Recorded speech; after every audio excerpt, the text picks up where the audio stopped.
लालू जी को अपने बेटी को सारण से चुनाव लड़ाना था। एक जात को टारगेट करके, खास भूमिहार जाति को वोट लेने के लिए मेरे साथ साजिश करके मेरा टिकट काटा गया और छपरा में भूमिहार वर्ग का वोट उनके बेटी को मिले, इसके लिए महाराजगंज में उस समाज का प्रत्याशी बनाया गया। रणधीर के लिए अब जीवन में विधायक और सांसद बनना अहमियत नहीं रखता। रणधीर का पहला लक्ष्य है बिहार से राजद और महागठबंधन को समाप्त करना। इसके लिए हमने निर्णय लिया है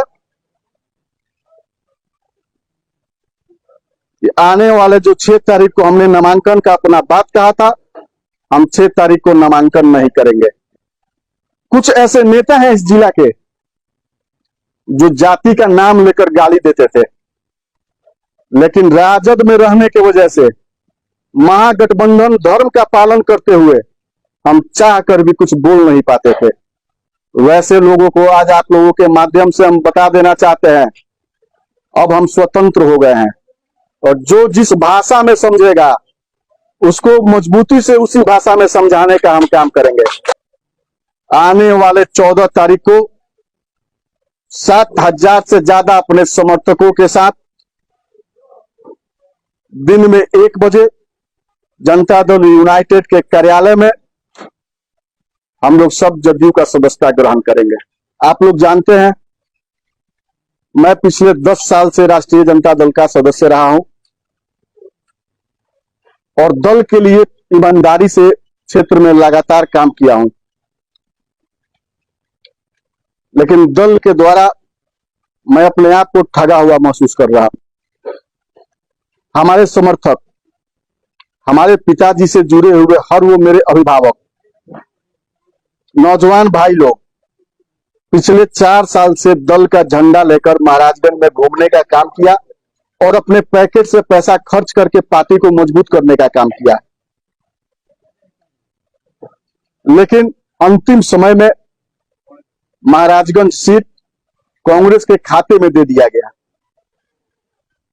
उस वक्त तो समझ में नहीं आ रहा था कि आखिर कांग्रेस को ये सीट क्यों दिया गया, और ये वास्तविकता है कि कांग्रेस के पास ना उस दिन कोई प्रत्याशी था और ना आज जिसको प्रत्याशी के रूप में महाराजगंज में लाया गया वो महाराजगंज के लायक वो प्रत्याशी है। लेकिन अब मुझे ये समझ में आ रहा है कि लालू जी को अपने बेटी को सारण से चुनाव लड़ाना था। एक जात को टारगेट करके, खास भूमिहार जाति को वोट लेने के लिए मेरे साथ साजिश करके मेरा टिकट काटा गया और छपरा में भूमिहार वर्ग का वोट उनके बेटी को मिले, इसके लिए महाराजगंज में उस समाज का प्रत्याशी बनाया गया। लेकिन ये आप लोग भी जानते हैं, पूरे बिहार का आवाम जानता है कि भूमिहार समाज के लोग आज मजबूती के साथ बीजेपी के साथ खड़े हैं।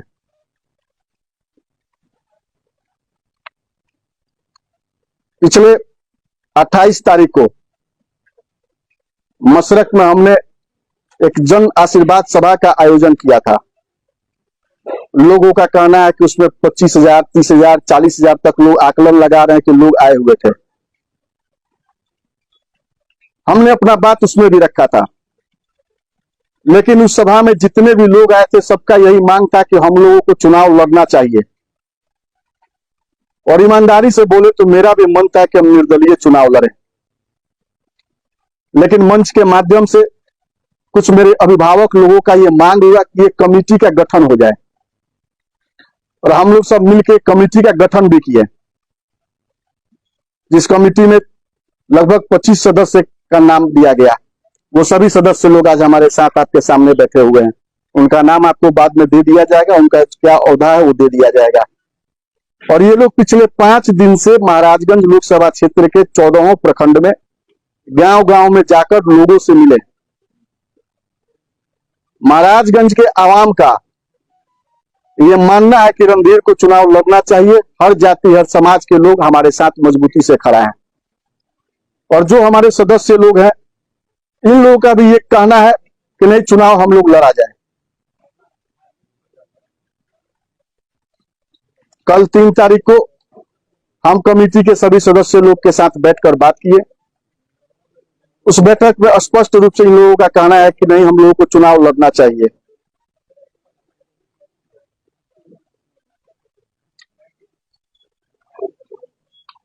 लेकिन आप लोगों को ध्यान होगा, जन आशीर्वाद सभा में ही मैंने मंच से ये बात रखा था कि रणधीर के लिए चुनाव लड़ना अहमियत नहीं रखता।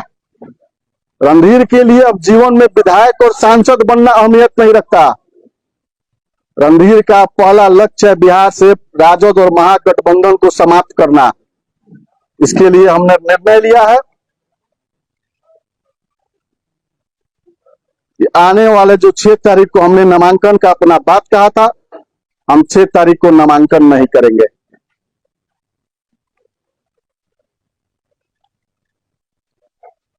मेरे पिता पहली बार जब चुनाव लड़े,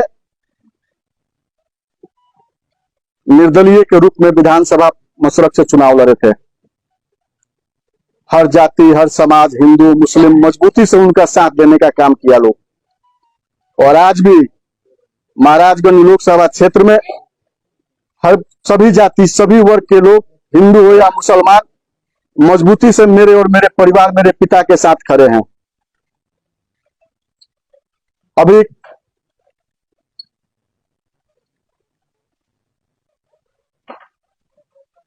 राजद में रहते हुए मैं अपने आप में घुटन महसूस करता था।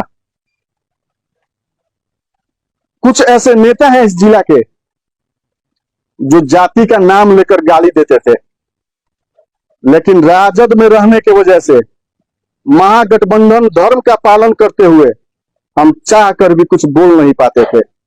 वैसे लोगों को आज आप लोगों के माध्यम से हम बता देना चाहते हैं, अब हम स्वतंत्र हो गए हैं और जो जिस भाषा में समझेगा उसको मजबूती से उसी भाषा में समझाने का हम काम करेंगे। हमारे एक अभिभावक हैं, एमएलसी हैं, उनके माध्यम से बिहार के माननीय मुख्यमंत्री नीतीश कुमार जी से मेरी मुलाकात हो चुकी है और मैं जदयू को पसंद करता हूं। जदयू को पसंद करने का कारण है कि बिहार में एक जेडीयू ही ऐसी पार्टी है जो सभी जाति, सभी वर्ग, हिंदू हो या मुसलमान, सबको साथ लेकर चलने का काम करता है।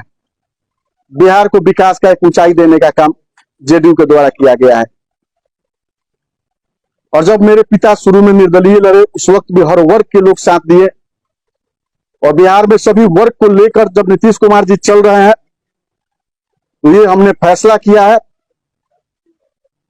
आने वाले 14 तारीख को 7,000 से ज्यादा अपने समर्थकों के साथ दिन में 1 बजे जनता दल यूनाइटेड के कार्यालय में हम लोग सब जदयू का सदस्यता ग्रहण करेंगे। अब इसके बाद आप लोगों को जो पूछना है पूछ सकते हैं। रणधीर जी, आपने कहा कि कमरगढ़ से राजद का सफाया करने में मैं भूमिका अदा करूंगा, तो जिस तरह पिताजी आपके 2004-5 में अकेले पूरे बिहार का भ्रमण कर रहे थे, क्या उस पर आपका कोई इरादा है क्या? आपको ध्यान होगा, एक समय इस बिहार में इस कमिश्नरी का ऐसा था, इस कमिश्नरी में राजद के मात्र 3 विधायक थे। उस वक्त मरहूम मोहम्मद शहाबुद्दीन साहब जिंदा थे। आज वो इस दुनिया में नहीं रहे। और जब हमारे पिता जेडीयू में थे, 21 विधायक जिताकर जेडीयू एनडीए के पक्ष में देने का काम किए थे। आने वाले समय 2025 में जो विधानसभा का चुनाव होगा, शून्य पे लाकर कमिश्नरी में हम राजद महागठबंधन को लाकर रख के दिखाएंगे आप लोगों को। अच्छा, वर्तमान लोकसभा चुनाव में आपका क्या रवैया है?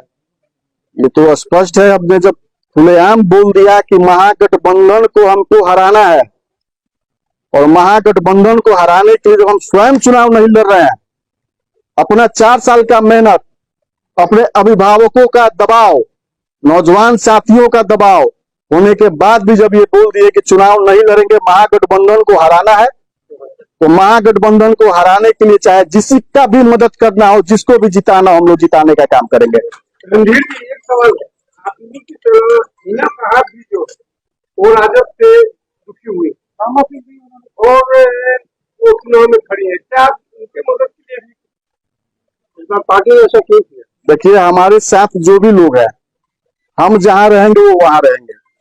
जो हमसे हमारे इस निर्णय से सहमत नहीं होंगे, इस चुनाव के लिए वो अपना मत नोटा में देने का काम करेंगे। नहीं, आपके पिताजी का सिवान में भी देने में हमारे पिता आदरणीय श्री प्रभुनाथ सिंह जी का अहम भूमिका था।